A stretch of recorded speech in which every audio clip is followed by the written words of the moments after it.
Bismillahirrahmanirrahim. Assalamualaikum warahmatullahi wabarakatuh. Apa kabar anak-anak? Baik, semoga kita semua senantiasa diberikan kesehatan dan keselamatan oleh Allah Subhanahu wa Ta'ala. Nah, pada pertemuan hari ini kita masih belajar dengan jarak jauh atau online. Tentunya kalian masih semangat dalam belajar ya. Nah, sebelum kita mulai pembelajaran pada hari ini, marilah kita membaca basmalah bersama-sama. Bismillahirrahmanirrahim. Pada pertemuan hari ini, kita akan belajar tentang koordinat kartesius. Pada pertemuan sebelumnya, kita sudah belajar materi bab 1 dan juga sudah melaksanakan ulangan harian. Nah, hari ini belajar tentang koordinat kartesius. Ada yang tahu nggak apa sih koordinat kartesius ini? Jadi, coba kalian perhatikan gambar ini ya. Nah, di sini ada arah mata anginnya. Kemudian di sini ada puskesmas, ada perumahan penduduk, ada sekolah. Nah, untuk contoh dalam kehidupan sehari-hari, misal ini adalah rumah kalian. Nah, kalian akan pergi ke pasar tradisional. Nah, di sini kalian tentunya bisa melewatin ini, jalan ini, atau bisa melewatin jalan yang ini. Ini adalah salah satu contoh koordinat kartesius dalam kehidupan sehari-hari. Nah, sistem koordinat kartesius, posisi titik pada bidang koordinat. Pada gambar di samping menunjukkan posisi bank dipilih sebagai titik acuan dalam menentukan posisi objek-objek yang lain pada bidang tersebut. Nah, di sini kita amatin bank ini terletak pada titik koordinat 0,0. Jadi di sini sebagai acuan. Nah, di sini adalah sebagai titik acuan dalam menentukan posisi objek-objek yang lain pada bidang tersebut. Dengan demikian, untuk menentukan posisi objek pada bidang koordinat, misalnya sekolah 2. Kita cari sekolah 2. Sekolah 2 itu di sini. Nah, itu dapat ditentukan dengan langkah berikut. Nah, yang pertama menentukan jarak horizontal atau mendatar pada posisi sekolah terhadap sumbu Y. Terhadap sumbu Y ini terletak pada dua satuan, yaitu 1, 2. Kemudian langkah yang kedua, menentukan jarak vertikal atau tegak posisi sekolah 2 terhadap sumbu X. Oh, tadi kebalik ya. Kalau tadi terhadap sumbu Y, berarti dari sini ke sini. Yaitu ada 1, 2, 3, 4, 5. Ini cara yang pertama. Nah, untuk langkah yang kedua, itu dari sumbu Y terhadap sumbu X. Terhadap sumbu X berarti dari sini. 1, 2. Itu jaraknya adalah 2. Nah, menyatakan posisi objek dalam bentuk X, Y, di mana X adalah jarak horizontal terhadap sumbu Y dan Y adalah jarak vertikal terhadap sumbu X. Jadi, sekolah ini tadi terletak pada yang pertama, dari terhadap sumbu Y ini berapa? Kan 1, 2, 3, 4, 5. Berarti 5, kemudian terhadap sumbu X itu ada 1, 2. Berarti 5,2. Nah, perhatikan gambar di samping. Titik A dapat ditentukan berdasarkan jarak yang dimulai dari titik O. Titik O-nya ini di sini. Nah, kemudian kita cari ini berapa satuan ke kanan ini. Atau terhadap sumbu Y berapa satuan? Yaitu ada 1, 2, 3, 4, 5. Berarti 5 satuan terhadap sumbu Y. Kemudian ada berapa satuan terhadap sumbu X? 1, 2, 3. Berapa sih? 1, 2, 3, 4. Berarti titik A ini terletak pada 5,4. Nah, di sini 5-nya ini sebagai koordinat X atau disebut dengan absis. Untuk yang 4 itu sebagai koordinat titik Y atau disebut dengan ordinat. Kemudian untuk yang B itu juga sama. Kita tentukan terhadap sumbu Y ini berapa satuan. Nah, di sini kan ada 1, 2, 3, 4, 5, 6. Berarti 6, kemudian ke atasnya terhadap sumbu X berapa? Ada 1, 2, 3, 4, 5. Jadi titik B terletak pada negatif 6,5. Nah, kenapa di sini 6-nya negatif? Karena untuk ke bawah ini nilainya adalah negatif. Yang di sini pun nilainya negatif. Kalau yang ini tadi X-nya positif, Y-nya positif. Kalau di sini ini X-nya negatif, Y-nya pun negatif. Dalam sistem koordinat kartesius, posisi objek pada bidang dinyatakan dalam pasangan berurutan, yaitu X, Y, di mana X disebut koordinat X atau apsis dan Y disebut koordinat Y atau ordinat. Nah, sekarang pada bidang koordinat ini memiliki 4 kuadran. Yang di sini ini merupakan kuadran 1, dimana kalau kuadran 1 nilai X-nya positif, Y-nya positif. Kemudian untuk yang di sini ini adalah kuadran 2. Untuk kuadran 2, X-nya negatif, Y-nya positif. Untuk yang wilayah di sini ini adalah kuadran 3, dimana kalau kuadran 3 X-nya negatif, Y-nya negatif. Untuk yang sebelah sini ini adalah kuadran 4, di mana nilai X-nya positif, Y-nya negatif. Jadi yang harus kita ingat-ingat ini adalah kuadran 1, kuadran 2, kuadran 3, dan kuadran 4. Nah, untuk titik C ini kan berada di kuadran 1, terletak pada 2,8. Nah, ini pas ya, jadi X-nya positif, Y-nya pun positif. Untuk B-nya terletak pada kuadran 2, di mana X-nya negatif, Y-nya positif. Untuk titik C, D ini terletak pada kuadran 3, di mana X-nya negatif, Y-nya negatif. Kemudian untuk titik A ini berada di kuadran 4, di mana X-nya positif, Y-nya negatif. Nah, untuk contohnya, tentukan koordinat titik A dan B pada gambar di samping. Di sini titik A-nya itu coba kita hitung terhadap sumbu Y ini berapa satuan? Kan ada 1, 2, 3, 4, 5. Berarti 5, kemudian terhadap sumbu X-nya berapa? Ada 1, 2, 3, 4. Berarti titik A terletak pada 5,4. Nah, tetapi karena di sini A-nya berada pada kuadran 2, maka nilai X-nya adalah negatif. Jadi negatif 5, kemudian Y-nya juga negatif karena berada di kuadran 2. Berarti 5, negatif 4. Kemudian untuk titik B itu sama. Kita hitung terhadap sumbu Y-nya berapa? Ada 1, 2, 3, 4, 5 satuan ya.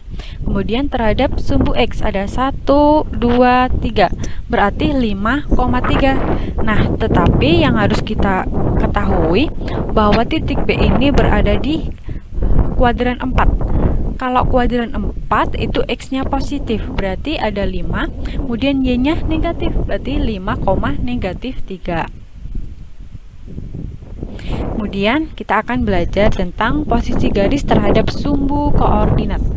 Untuk posisi yang pertama, garis yang sejajar dengan sumbu koordinat. Yang pertama, dua buah garis dikatakan sejajar jika kedua garis tersebut memiliki jarak yang selalu sama atau tetap. Untuk syarat yang kedua, jika garis L sejajar dengan garis G dan garis G tegak lurus terhadap sumbu X atau sumbu Y, maka garis L tegak lurus terhadap sumbu X atau sumbu Y. Nah, untuk lebih jelasnya, silakan dicermati untuk contohnya. Contoh, pada bidang koordinat, gambarlah garis G yang melalui titik G negatif 4,5 dan H negatif 4,0 dan garis G yang melalui titik J 3,4 dan K 3,-2. Pertanyaannya, apakah garis G dan garis L sejajar dengan sumbu Y? Berikan penjelasannya. Untuk yang kedua, pertanyaan yang kedua, jelaskan mengapa garis G dan garis L tegak lurus terhadap sumbu X. Untuk pertanyaan yang ketiga, tentukan persamaan garis G dan garis L. Nah, untuk yang pertama kan yang ditanyakan apakah garis G dan garis L sejajar dengan sumbu Y. Untuk mengetahui garis G atau L ini sejajar atau tidak, kan tadi garis G ini melalui titik G dan H. Nah, maka harus kita tentukan dulu titik G dan H-nya. Titik G-nya itu ini G ya. Yang A di gambar ini adalah titik G karena ini kan berada pada titik negatif 4,5. Ini adalah titik G-nya. Kemudian untuk H-nya adalah negatif 0. Berarti yang di sini titik B ini adalah titik H. Kemudian garis G itu melalui titik G dan H. Kemudian kita buat garis yang melalui titik G dan H. Berarti ini adalah garis G. Kemudian untuk garis L itu melalui titik J, yaitu 3,4. 3,4 ini ke sini 3, ke atasnya 4, berarti ini adalah titik J. Kemudian untuk titik K-nya adalah negatif 3,2, jadi ini adalah titik K. Nah, karena garis L itu melalui titik J dan K, maka dari titik J dan K ini kita buat garis, dan ini merupakan titik L-nya. Nah, karena di sini yang ditanyakan itu adalah apakah garis G dan L sejajar dengan sumbu Y. Nah, maka kita harus hitung terlebih dahulu jarak antara garis G terhadap sumbu Y, kemudian jarak antara garis L terhadap sumbu Y. Yang pertama, jarak antara garis G terhadap sumbu Y itu ada berapa? Yaitu ada 1, 2, 3, 4. Kemudian yang dari sini yang bagian bawah juga 1, 2, 3, 4. Sama, yaitu jaraknya adalah 4. Kemudian kalau yang garis G terhadap sumbu Y itu jaraknya berapa? Itu kan 1, 2, 3. Kemudian yang titik bawah juga 1, 2, 3. Nah, di sini itu sama, yaitu jaraknya adalah 4 dan 3. Nah, karena di sini jaraknya sama atau tetap, maka garis G dan garis L itu sejajar dengan sumbu Y. Untuk pertanyaan yang kedua, jelaskan mengapa garis G dan garis L tegak lurus terhadap sumbu X. Nah, garis G sejajar dengan sumbu Y, sedangkan sumbu Y, tadi kan garis G ini sejajar terhadap sumbu Y. Nah, sedangkan sumbu Y ini pasti tegak lurus terhadap sumbu X. Dengan demikian, garis G ini tegak lurus terhadap sumbu X. Kemudian, garis L ini tadi kan sejajar dengan sumbu Y. Sedangkan sumbu Y pun tegak lurus terhadap sumbu X. Maka otomatis garis L ini tegak lurus terhadap sumbu X. Nah, kemudian pertanyaan ketiga, tentukan persamaan garis G dan garis L. Nah, titik-titik yang terletak pada garis G memiliki koordinat X-nya itu negatif 4. Negatif 4, maka persamaan garis G itu X sama dengan negatif 4. Nah, untuk yang garis L, ini kan memiliki koordinat X-nya adalah 3. Maka persamaan garisnya X sama dengan 3. Seperti itu. Untuk yang kedua, yaitu adalah garis berpotongan dengan sumbu koordinat. Nah, perhatikan gambar di samping. Garis K, L, dan M pada gambar di samping melalui titik P. Ini adalah titik P-nya, yaitu 1,2. Ini titik P, kemudian 3 garis tersebut tidak sejajar dengan sumbu koordinat. Posisi garis-garis tersebut adalah sebagai berikut. Untuk garis K, ini adalah garis K memotong sumbu X di titik 3,0. Ini memotongnya di sini. Dan sumbu Y 0,3. Oh, ini jadi ini sama ini. Memotongnya di sini. Ini untuk garis yang K. Kemudian untuk garis yang L, ini garis L itu melalui pusat koordinat 0,0. Ini melalui ini. kemudian memotong di sumbu X di titik 2,0. Kemudian untuk garis M memotong sumbu X di titik negatif 2,0 di sini. Nah, dengan demikian, jika suatu garis tidak sejajar dengan sumbu koordinat, maka garis tersebut akan berpotongan dengan sumbu X maupun sumbu Y. Karena posisi garis dan sumbu koordinat terletak pada sebuah bidang datar yang sama. Jadi garis itu kalau nggak sejajar, ya pasti berpotongan. Untuk contohnya, pada bidang koordinat, gambarlah garis yang melalui pasangan titik berikut. Kemudian, tentukan hubungannya terhadap sumbu X dan sumbu Y. Yang pertama, A itu ada garis K melalui titik A negatif 3, negatif 2 dan B negatif 1, 2. Pertanyaan yang kedua, garis L melalui titik C negatif 3, negatif 4 dan D 5, negatif 4. Garis M melalui titik E 1,3 dan F 6, negatif 2. Untuk yang pertama itu titiknya garis K melalui titik A negatif 3, negatif 2. Negatif 3, negatif 2. Berarti di sini ini titik ini adalah titik A-nya. Kemudian titik B-nya adalah negatif 1,2 ini.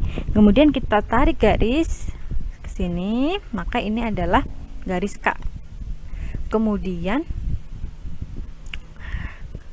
garis K tidak sejajar dengan sumbu koordinat. Karena ini kan miring nih, jaraknya kan beda. Yang sini itu jaraknya ada 1, 2, 3. Kemudian yang ini jaraknya 1. Karena di sini jaraknya tidak tetap, maka itu tidak sejajar. Untuk titik potong garis K dengan sumbu X ini itu adalah pada negatif 2,0. Sedangkan titik potong garis K terhadap sumbu Y itu berada di 0,4 di sini. Nah, untuk yang kedua, garis L melalui titik C negatif 3, negatif 4 dan D 5, negatif 4. Titik C adalah berada di negatif 3, negatif 4 di sini. Kemudian titik D-nya adalah 5, negatif 4 di sini. Kemudian kita tarik garis, ini adalah garis dari L, garis L. Nah, garis L ini kan yang ditanyakan ini sejajar atau tidak terhadap ini, terhadap sumbu X. Nah, di sini ternyata jaraknya berapa? Ini kan 1, 2, 3, 4. Jaraknya adalah 4. Kemudian dari sini 1, 2, 3, 4. Nah, karena memiliki jarak yang tetap atau selalu sama, maka garis L ini sejajar terhadap sumbu X. Sumbu X. Nah, karena garis ini sejajar, maka ini tidak memiliki titik potong atau tidak berpotongan, karena tadi sudah diketahui bahwa garis kalau tidak sejajar itu pasti berpotongan.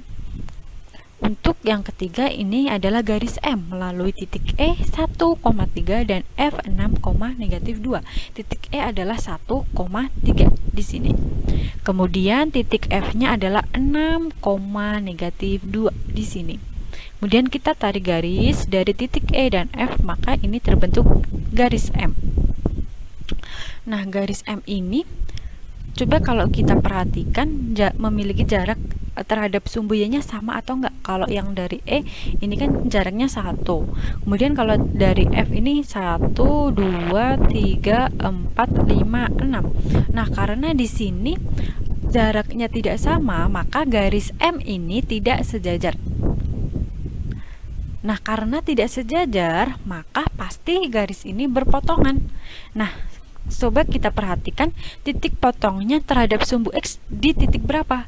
Ternyata terhadap sumbu X ini berada di koordinat 4,0.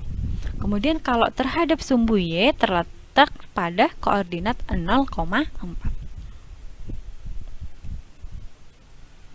Nah, kita selanjutnya akan belajar titik tengah dan titik berat. Titik tengah ruas garis. Coba kita perhatikan pada gambar di samping. Pada gambar ini, bahwa titik P ini adalah titik tengah dari ruas garis AB. Dari ruas garis garis AB ini. Ini adalah titik tengahnya. Kemudian dengan A ini adalah X1, Y1, B-nya X2, Y2. Kemudian untuk P maka XP, YP.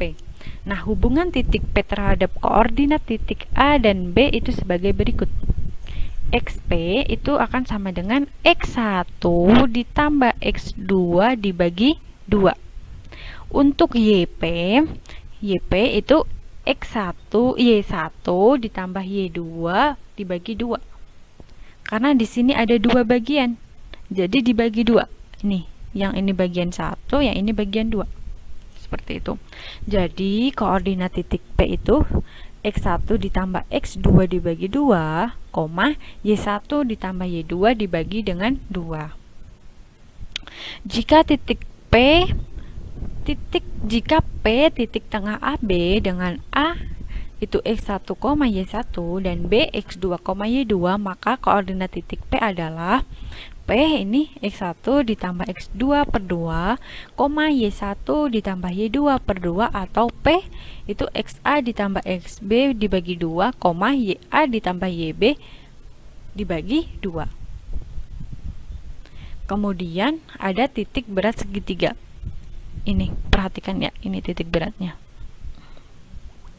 Nah, koordinat titik berat G, ini G, dengan koordinat A itu XA, YA, B itu XB, YB, C XC, YC adalah sebagai berikut. Koordinatnya adalah untuk titik berat itu XA ditambah XB ditambah XC dibagi 3. Kemudian YA ditambah YB ditambah YC ya dibagi dengan 3. Jadi bedanya kalau tadi titik tengah itu dibagi 2, sedangkan kalau untuk titik berat ini dibagi dengan 3. Nah, untuk contohnya, gambar di bawah menunjukkan jajar genjang A, B, C, D dengan A negatif 3, negatif 2, C 7,4 dan D negatif 1,3. Maka kita disuruh menentukan koordinat titik B. Nah, kita amatin ini. Ini adalah gambar dari jajar genjang. Diagonal jajar genjang saling berpotongan dan saling membagi 2 sama panjang. Ini adalah sifat dari jajar genjang. Jadi panjang ini itu akan sama dengan panjang yang ini. Kemudian untuk panjang yang ini pasti sama dengan panjang yang ini. Nah, untuk titik tengah ini, P ini itu kan bisa diperoleh dengan yang pertama bisa aja XB ditambah dengan XD dibagi 2, YB ditambah dengan YD dibagi dengan 2. Atau untuk cara yang kedua yaitu adalah XA ditambah dengan XC dibagi 2, YA ditambah dengan YC itu dibagi dengan 2. Nah, di sini yang pertama XB-nya itu adalah yang kita cari. Untuk XD-nya itu adalah negatif 1 per 2. Nah, XA-nya ini adalah negatif 3. Untuk XC-nya itu adalah 7 dibagi dengan 2. Nah, ini adalah menyamakan dari 2 persamaan tadi. Dibuat 1. Nah, XB di ini, kemudian ini kedua ruas kita dengan kalikan 2, itu hasilnya adalah XB ditambah negatif 1 itu sama dengan kan 7 negatif 3 ditambah 7 adalah 4. Kemudian ini kita pindah ruas maka menjadi 4 ditambah 1 sama dengan 5. Jadi XB-nya adalah 5. Kemudian sama YP-nya itu dari YB ditambah YD per 2 sama dengan YA ditambah YC per 2. YB-nya adalah yang kita cari, YD-nya adalah 3, per 2 itu terus sama dengan Y-nya adalah negatif 2. Kemudian YC-nya adalah 4 per 2. Nah, ini dari persamaan ini kita kalikan 2. Maka diperoleh YB ditambah 3 itu sama dengan 2. Kemudian 3 ini kita pindah ruas, maka menjadi XB adalah 2 dikurangin 3. Maka hasilnya adalah negatif 1. Nah, jadi koordinat titik B adalah 5, negatif 1. Kemudian contoh yang kedua. A itu 7,9. B-nya negatif 4, negatif 2.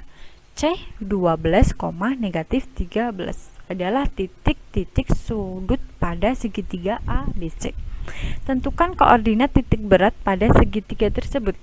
Nah, tadi kita udah tahu kalau untuk mencari titik koordinat itu adalah, misalkan titik beratnya itu adalah katakanlah titik G. Maka untuk mencarinya XG itu sama dengan XA ditambah XB ditambah XC dibagi dengan 3. Kemudian untuk Y-nya itu YA ditambah YB ditambah dengan YC dibagi dengan 3. Tinggal kita masukkan. XA-nya berapa? 7. XB-nya negatif 4. Kemudian XC-nya adalah 12 dibagi dengan 3. Hasilnya adalah 15 per 3 atau sama dengan 5. Kemudian yang YG juga sama. YA-nya itu adalah 9. YB-nya negatif 2. YC-nya negatif 13, kemudian kita bagi dengan 3. Hasilnya adalah negatif 6 per 3. Jadi YG-nya adalah negatif 2.